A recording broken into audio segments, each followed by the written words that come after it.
Hi, everyone. My name is Joe Lagilia, and on this episode of Not Your Average Joe, we're talking with Lisa Afshari of Ready, Set, Ride here in Plainfield, Illinois.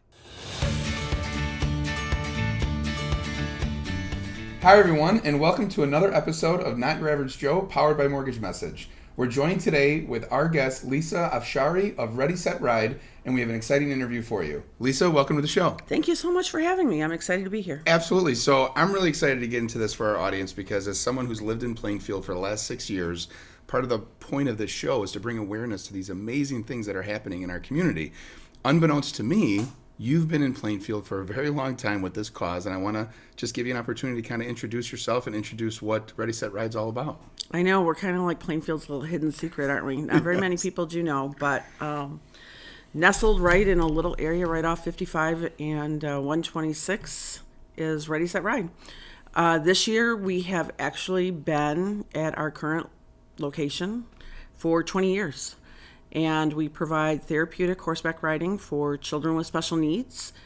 And it started off as just a small operation, a couple days a week with just a few riders and a couple of horses.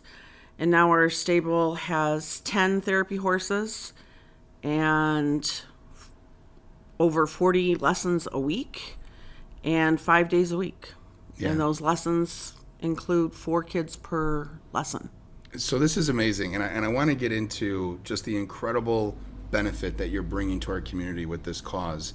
But first I want to back up a second and just take a second to explain, how did you find this and where did this come from for you?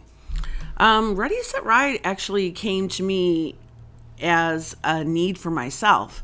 I actually had my own dad and a dear friend of mine both going through cancer, and I needed an outlet. I needed a place where I felt like what I was doing mattered because my friend and my dad both passed away from cancer, so I felt defeated after doing everything they tell you to do. So it really came to me as it was good for my depression just to be somewhere else doing something for other people. The program went through some changes. I was just a volunteer cleaning stalls, and unbeknownst to me, the program was on the verge of closing down because the owner at the time had moved and there was new owners, and lo and behold, the new owner and I met, and the next thing you know, I was in charge. Wow. So, but the funny part is I had been watching what was going on. I was like, oh, well, this is really cool. We're putting these special need kids on horses, and we've got kids leading them around, and they're doing different things. And I was like, I could make this better. Like, what if we start making them, play more games, and we start making them reach for things or have to do things on the horse so that they're working their muscles. And then one day I started Googling games on horseback, and I came across Path. And I was like, oh, shoot, I didn't develop this. Because I was feeling pretty right. I've come up with something. I didn't. Path is a wonderful organization that started after World War II, and they put soldiers on horses. And it actually has a very local grounding in the area, so that kind of sparked my interest too. But yes, Path has suggestions, and it's a whole program that people can go to. So Ready, Set, Ride follows their guidelines, and we have the kids on horses. We try and have them reach for different toys. We start off our whole session with Simon Says. So Simon Says does 2 things for the whole class. There'll be 4 kids in the class at one time, all on horses, all with their sidewalkers and their leaders. Simon Says gives us a chance to let the kids know our lesson is starting, because kids with special needs really like having consistency and knowing a schedule. So it lets them know our lesson is starting. But the most important thing is kids are competitive by nature. So the minute you start playing Simon Says and you say, Simon Says, put your arms out like an airplane. Well, we've gotten the child who was a little timid and leaning forward and maybe hanging on to the saddle to now like put their arms up. And then we'll say, Simon Says, put your hands on top of your head. Now we've lengthened their spine, expand their lungs. We've got them sitting up tall. Then we'll add Simon Says, point your toes to the sky. So now we've got them in the correct posture where they're going to gain the most benefits from the riding. The horse is the only animal that has the exact same gait as a person. So if you were to lean a person forward, then they're walking as if a horse was walking. The kids actually gain muscle memorization by moving in the saddle as if they were walking, and they have the same. Their shoulders are back, their heads are up, their chins are forward. So it works that way. And then we go to the next part of our lesson. And the kids always want to know, like, what game are we playing? And I'm always telling them we're going to play a game in a minute. First we have to work, then we do a game. And the game will coordinate with the work, but maybe we work on posting. And posting is where the kids have to stand up, sit down. And that's a horse term, so the kids believe they're taking real horseback riding lessons. But what we're really doing is now we're working on their thighs, we're working on their glutes, they're working on their core, because they actually have to stand up in the saddle and sit down. And it's a challenge for a lot of special need kids with weak cores. They want to push on the saddle, so maybe the next time around we have to hold a ball over our head and stand up in the saddle and sit down while we're going over posting poles. We'll practice 2-point. We practice trotting. We practice backing our horse up. We call it the chicken dance. But we correlate everything, all the motions that they need. We're working triceps when we're doing back up. Of course, you don't really have to pull your horse that hard when you want your horse to back up. But for the kids now, they're getting more muscle movement out of it. They are coming and getting the ability to communicate with their sidewalkers and carry on conversations and have eye contact. They get the chance to talk about their favorite sports because we'll play baseball on horses, and they can tell us their favorite team or who their grandpa likes to play. And then the next time that they're at a family event, they can engage in conversation. Hey, I've played baseball before. I've hit a home run before, because they've now learned through the horseback riding what a home run is at Ready, Set, Ride. Just amazing. There's two things I want to kind of extract from that, because that was just a great overview of Ready, Set, Ride. The first one is, I think such a recurring theme of this show when we have amazing guests like you is that sometimes we don't find missions, sometimes missions find us. And it sounds like that's definitely the case here for you. I definitely felt like I had my Oprah Winfrey light bulb moment. I love it. And the other takeaway is just the benefits are so vast. I can't imagine the parents of these special needs children finally finding you and seeing the development enhance in their children, and seeing the spark in them increase and grow, and their light get brighter. I can't imagine how fulfilling that is for you. And talk about, if you can, some maybe specific stories that you might have in your years with Ready, Set, Ride that you might want to share with the audience, maybe a specific child or a specific situation. Yeah, so it's funny how things happen. There's one little girl, her name is Sarah. She was actually one of the first people back in about 2004 who her parents had called looking for therapeutic riding, and I was this young, naive person going, sure, we can do this. Bring her out. We'll put her on a horse. The dad came. He pulled her out of her car seat, and she literally was limp, like a rag doll. And I immediately thought, oh my God, what have I got myself into? How am I going to put her on a horse? She's not sitting up. She's not looking up. So we put her on Schnapps, this little pony we had, and I put her on the horse backwards, so that she could be laying down over his hips. And we put towels down, and she had this long, beautiful hair that I would just kind of like push out of the way. And then I literally would be walking behind her, trying to get her to smile, trying to get her to laugh, because when she giggled, she would lift her head up a little. And I was like, okay, that's a start. So then I started being really silly. And one day I even told her, I said, I'm going to race you. So I got down on all fours in the sand, and, we're like, on your mark, get set, go. And I raced behind her. So as her sidewalkers and her leaders are walking schnapps across the arena, I'm behind her going, oh, I can't keep up. And she just thought it was hysterical. And the more she laughed, the harder she laughed, the higher she was putting her head.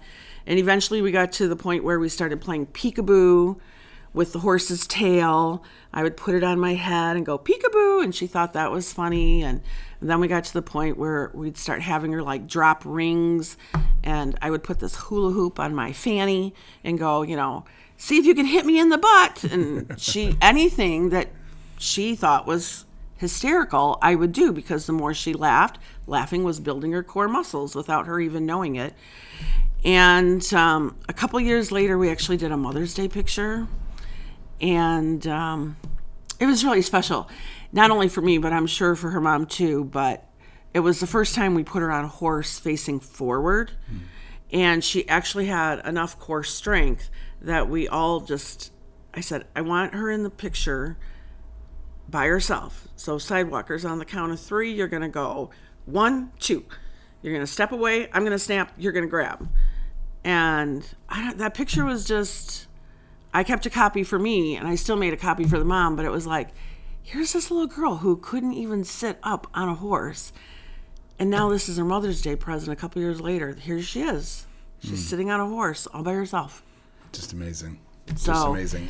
Well, the amazing part is a couple years ago when we were when we were on the verge of closing, her mom actually brought her to the stable.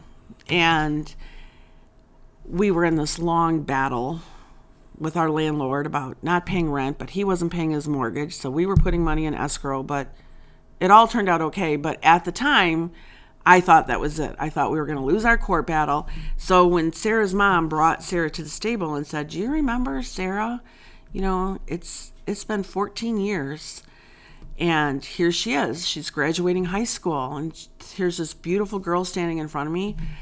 I just broke down in tears. And for the first time, I was okay with the fact that if my vision ends now, if Ready, Set, Ride really comes to an end, I came full circle. This is okay. She's going off to college and having a great life. Luckily, that wasn't the end for us, but I don't know. Sarah will always be someone really special to me. And I don't even think she knows how special she is. Oh, that is such a touching story. I'm actually catching my breath here. You bring up a great segue to Sarah's story, which is so beautiful, of the challenges that have come your way with this vision throughout the years. Just kind of speak a little bit more about that, especially with this incredible last year and a half that we've had with the pandemic. We were closed. And actually, we finally, after a 3-year court battle, we bought our property from the bank on February 28th. And my husband was like, it's going to be tight, and we're going to be eating Rice Krispies. And I said, it'll be okay. Sessions start in a couple weeks. We're going to be fine. Then COVID hit. And we were like, oh, dang, this isn't good. We've had angels come through with money. We were able to feed our horses. We were able to give them hay. We actually had some projects go on at the barn with not having riders, and we still had volunteers. We're keeping them busy. So we've added a she shed. Our she shed consists of 2 miniature donkeys, 3 miniature horses, and a miniature cow. And so we used those during camp this year. We also added a Taj Mahal chicken coop. for 13 hens. So we get a dozen eggs every day. We just kind of made improvements that we hadn't done to the barn in a long time because we thought we were going to lose it. So things like trimming trees and growing pasture and putting in new fences, adding fencing. So COVID was a challenge. Before that, I don't know. I'm not sure how most nonprofits do it, but I can say our nonprofit literally runs on the skin of its teeth every day. And one time when we were down to $7 in the checkbook, I told Kathy, my other board member, I was like, I don't know what we're going to do. We can't have the auction. I said, I'm thinking about, like, do we lease out the horses for the winter? And then that day, I received a phone call from an attorney that someone locally in Naperville, the Julie Clow Foundation, had decided to provide us a check for $25,000. And it literally, that's how much money we were looking for from our auction that we didn't get to have, that carried us through the winter. So we have miracle stories like that. Every time we're at the very bottom of the barrel, I just go, God is not done with me yet, because he opens another door. Something happens every time. It's actually kind of scary. Scary in a good way. Yeah. It's inspirational, to say the least, and I mean, so encouraged by it for the audience who's watching, who may have their own charity idea that thinks of the worry, and you're a witness to the fact that the worry takes care of itself if you're passionate about moving forward. If you're passionate, it's going to work, because your passion, I believe my passion fills the volunteers too. I mean, that's what we're short on right now is volunteers. I think with COVID and the world being closed, everyone kind of stayed in, but we're here, we're open. Once you start doing it, I don't know, it just, other people want to follow. I mean, once they come to the barn and they actually see these kids get on the horse and they actually see them engage in conversation and just the improvements in as little as 3 weeks, how well they're sitting up on a horse, how much they remember how to say, walk on, or remembering their 3 rules for trotting. The volunteers have got to feel like, wow, I've really added to this child's life. And it just makes them want to come back.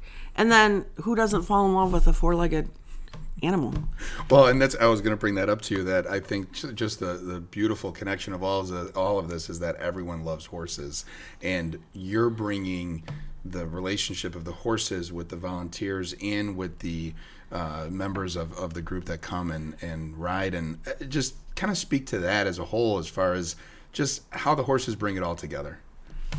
Well, a lot of thought actually has to go into which horses you actually bring into the program.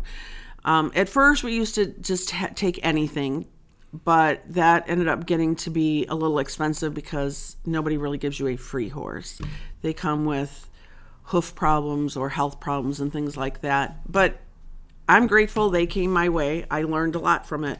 But as the program has grown bigger, now I've gotten to the point where I need Pacific horses for their jobs. So when you take a child out of a wheelchair, I can't start by putting them on a wider horse. Their muscles aren't used to being able to do that. So I need narrower horses that can carry kids of all heights. But then I also need horses that have a bouncy gait, because you have kids that can get overstimulated, or you need that motion to stimulate the kids and get them going. And then you have a horse like Jazz, who has got a faster gait and a faster trot. Maybe she's good for a child that needs stimulating, but if you have a child with ADHD and all that movement feeds into their stemming, then I need to cut back. I need to give them a slower horse so that they can focus on the actual lesson. So it's hard planning which horse is going to be used for which rider. And then you need to make sure that you don't have another rider that needs that horse during that lesson. And then you also need to make sure that you're only using that horse a couple times a day, so that horse has a chance to rest before the next day's lesson. So my herd right now is perfect. We have a really round group of fabulous therapy horses, so that works for them. Yeah, the complexity of that description you just provided is overwhelming, and I can imagine that that's where the passion comes in, to make sure that all those moving parts are moving the right way. Yeah, it's not as simple as just calling up and saying, can I do riding lessons? Right. I need to know a little bit about the kids, have them come out, do a ride, kind of fit what type of horse they need, what horse is going to help their child the most, and then see where we can fit them into the program. The horses all have personalities. Horses are just like giant dogs. Annie loves little kids. She loves putting her head down. She loves nuzzling them. The littler they are, you actually just see her walk on her tiptoes. She takes such good care of them. And Scooter is like this giant lab who always needs to be touching somebody. So he loves having sidewalkers. He loves having a leader. And he doesn't do anything on his own. He has to have a leader. Otherwise, he just stands there. But he will actually nuzzle your pockets, on your pants. He'll play with your coat zipper. He'll do anything looking for treats. He is hugely food motivated. I guess you can call me Scooter. Yeah, he's kind of my favorite too. Yeah. But, and he'll actually even start performing tricks to earn treats. He knows how to park out, and he knows how to bow. And so he'll like go into his little routine, like, do you have food? Do you have food? I'll do all this for you. And, then we have Diva, who thinks she is a diva. So all the little girls, who are kind of princesses, they want to ride Diva. And it's like, you don't understand. It's raining out today. She's not going to be very good. She's a real diva. That's good. So the kids all end up really liking their horse, which teaches them empathy. And that's great for them. And then the volunteers, we encourage them to like fall in love with the particular horse too. It's like, okay, so when sessions are done today, if you want to go give Elvis a bath, yeah, go give him a bath. This is a great opportunity for, 14, 15, 16-year-old kids who don't have jobs yet to, one, gain work experience, because I write excellent recommendation letters, and build up a relationship with an animal at the same time. And it's a win-win for everybody. I have, 100 sets of eyes looking out for all the horses. They'll come to me and go, I saw Boo Boo on Elvis. And I'm like, I saw that one. Thank you. We're good.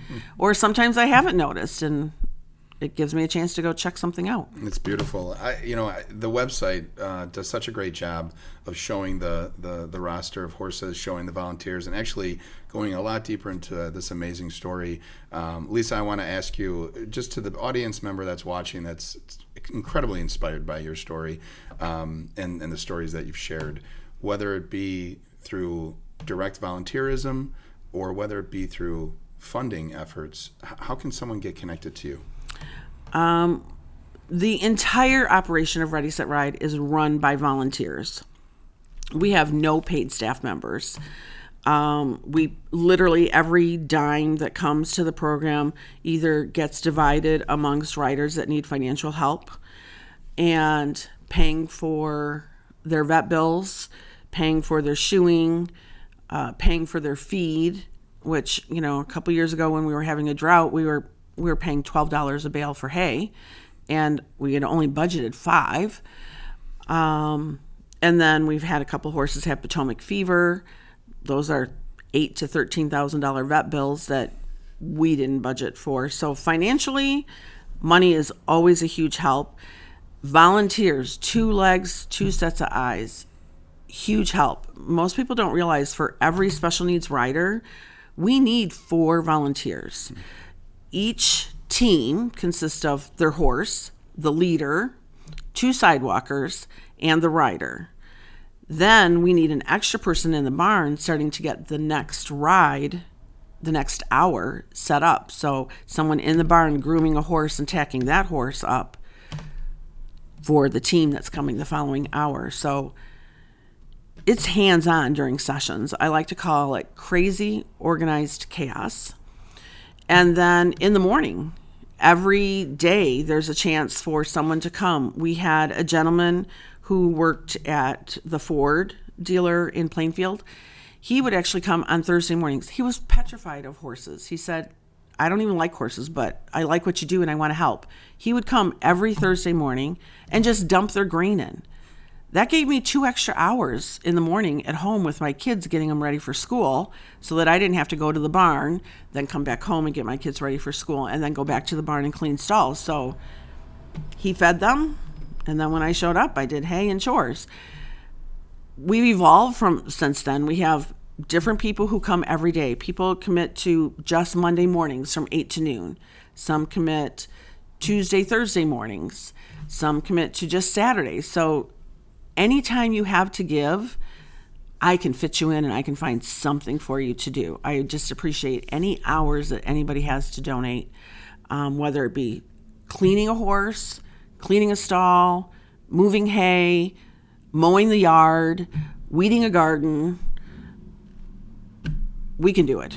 I can find a time. You have a passion for something, I can make it work with ours.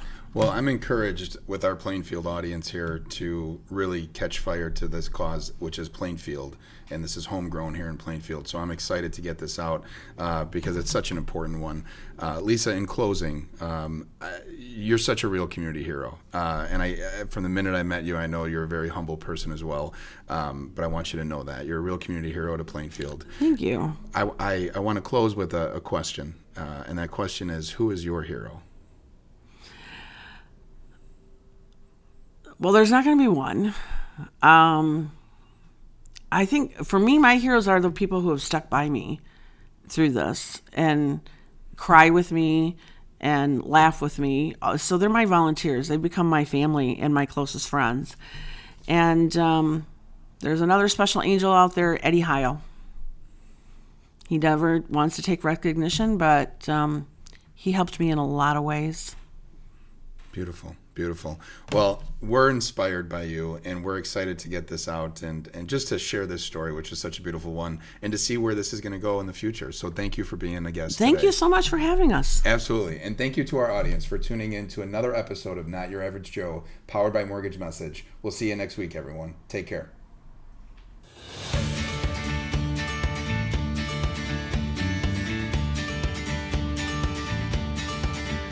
Hi, my name is Lisa Afshari. I'm from Ready, Set, Ride in Plainfield. I was just on Not Your Average Joe.